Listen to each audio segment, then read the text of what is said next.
অধিনায়ক লিটন রয়েছেন দুর্দান্ত ছন্দে। নেদারল্যান্ডস সিরিজের ফর্ম টেনে এনেছে এশিয়া কাপেও, তাতে প্রথম ম্যাচে এক ফোঁটা পাত্তা পায়নি হংকং। চায়না ব্যাটে বলে তাদেরকে কোণঠাসা করে প্রথম ম্যাচে দারুণ এক জয় নিয়ে উঠছে বাংলাদেশ।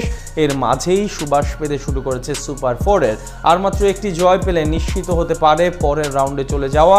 বাংলাদেশের ম্যাচের পর পয়েন্ট তালিকার বাকিটা জানবো প্রতিবেদনে। বাংলাদেশকে নিয়ে যখন চলছিল চারদিকে সমালোচনা ও কটাক্ষ, সেই সময় যেন জবাব দিলেন খেলোয়াড়রা, যারা মনে করেছিলেন হংকং এর সাথে হেরে গ্রুপ পর্বে বিদায় নিবে বাংলাদেশ কিংবা সুপার ফোরের স্বপ্ন বাংলাদেশের জন্য নয়। তাদের জন্য যেন এর মাঝে একটি চরম শিক্ষা দিয়ে দিয়েছেন লিটন দাসের দল। টাইগাররা নিজেদের উদ্বোধনী ম্যাচে মুখোমুখি হয় হংকং চায়নার বিপক্ষে, যেখানে দারুণ জয় তুলে নিয়ে দুর্দান্ত সূচনা করেছে বাংলাদেশ। শুরুতেই আম্পায়ারের বিতর্কিত সিদ্ধান্তে জিসান আলীর গুরুত্বপূর্ণ উইকেট হাতছাড়া হলেও সাকিব, তাসকিন ও রিশাদদের দুর্দান্ত বোলিংয়ে 143 রানে থামে হংকংয়ের ইনিংস। তিনজনেই নেন দুটি করে উইকেট। জবাবে ব্যাটিংয়ে কিছুটা ধীরগতির সূচনা হয়। ওপেনাররা ব্যর্থ হলেও লিটন ও হৃদয়ের জুটি ম্যাচের নিয়ন্ত্রণ আনে। যদিও তাদের ব্যাটিং ছিল অনেকটা ওয়ান ডে মেজাজে, তবুও জয় নিশ্চিত করতে সমস্যা হয়নি। শেষ দিকে লিটনের দ্রুত রান দলের জয় আরও সহজ করে দেয়। আর তাতে করে এই হংকং এর সাথে 2014 সালের হারের জবাব দিয়েই এবারের এশিয়া কাপ অভিযান শুরু করলো টাইগাররা। সুপার ফোরে জায়গা করে নিতে হলে বাকি দুই ম্যাচে অন্তত জয়ের বিকল্প নেই এখন বাংলাদেশের সামনে। এক ম্যাচ জিতলেই নিশ্চিত হয়ে যেতে পারে সুপার ফোরের টিকিট।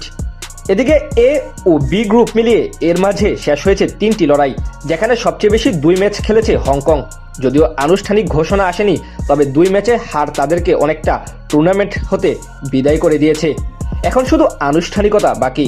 প্রথম ম্যাচে হংকং চায়নার বিপক্ষে দাপুটে জয় পেয়েছিল আফগানিস্তান। বড় ব্যবধানে সেই ম্যাচে জয় তুলে নিয়ে তারা বুঝিয়ে দেয় এই ফরম্যাটের নিজেদের রাজত্ব। অন্যদিকে শুভমান গিল, সূর্যকুমারদের আরব আমিরাতের বিপক্ষে ছিল একতরফা ম্যাচ। মাত্র 57 রানে অল আউট করে দেয় আমিরাতকে। এরপর মাত্র 4.3 ওভারেই লক্ষ্যে পৌঁছে যায় তারা। এতেই বোঝা যায় স্কাইয়ের দল কতটা দারুণ ছন্দে রয়েছে টুর্নামেন্টের শুরু থেকেই। বল ও ব্যাট দুই দিক থেকেই নিজেদের আধিপত্য বিস্তার করে আসর শুরু করলো বর্তমান বিশ্ব চ্যাম্পিয়নরা।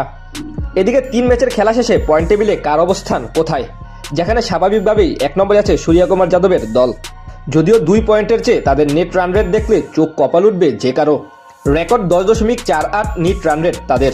তলানিতে অবস্থান করছে আরব আমিরাত। এদিকে কোনো ম্যাচ খেলেনি পাকিস্তান ও ওমান।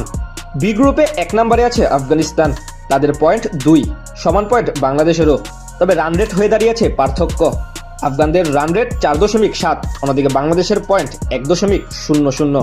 যারা মনে করেছিলেন হংকং এর সাথে হেরে গ্রুপ পর্বে বিদায় নিবে বাংলাদেশ কিংবা সুপার ফোরের স্বপ্ন বাংলাদেশের জন্য নয়, তাদের জন্য যেন এর মাঝে একটি চরম শিক্ষা দিয়ে দিয়েছেন লিটন দাসের দল।